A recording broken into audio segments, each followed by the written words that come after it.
Ramogi TV. Wan gi geno ni ka giywago haki yetu no ratiro brodone ne nyathi skul mane owito ngimane ka achiel kod mano monj mabende yudo hinyruok kendo yudo weche mag thieth. Kapod wantiere gwenge mag Kisumu, bod mochung' ne keyo pi e puothe National Irrigation Authority wuok oko mar chako keto kenge mag iko puothe ochele alwora mar Imbo mar Kenya kutenore kod wach kod El Nino mane olandi ni biro burore e pacho kaendi.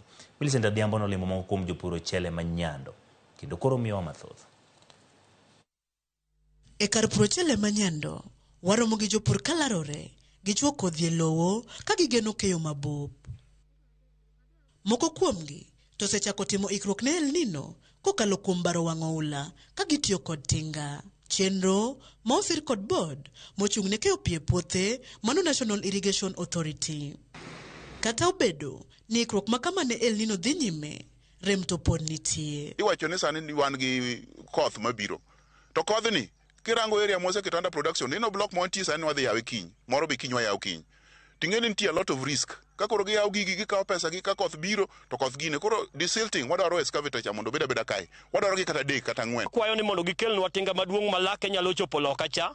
Mondo tinga no yuernwa canals go mondo bed maler. Ka diponi canals go bedo maler to koro kata ka pi biro to gidhi outlet pump to nyalo konyowa mondo golnwa pi. E mano jopur ochele yango mijero ma pod gikaloe mamedo thiro yuto margi ahinya to mbolea manengo ne oyweyo ma ichiwo kod sirikal. Jopur pod inyore. Wa streamline kaka gigi nyalo bedo supplied on the ground mondo yudgi in time. Ok wayud gigi kech wan gi jok moko man gi pesa moingo wa jogi dhi to kaw gigi at our expenses kato jopur donka ne nono. Makata mnasani sama wuoyo kani winyo sechamo michele makata jogowi lawa nyake ot makata mnasani okadake oda. Kam diponi kodni obiro kapok outlet pump no bet to nyiso ni michende mwasepidho kagegi dhi nimo te. Bende giseotend kaunti ma Kisumu kuom keto nyau e kedo kod midhiero ma jopur ochele osebedo kayogo kinde ka kinde. Giwuoge their comfort zone kuno mondo gibi gik moko ginyalo biro ngone field ang'o field work gi gioro nyaka field assistant gi gibiro wanya yudo kata kodhi maber wanya yudo gik moko mayot gibe nitie kama ginyalo timo mondo gikonyne gi government mamalo. Kwayo gine sirikal en mane kotenore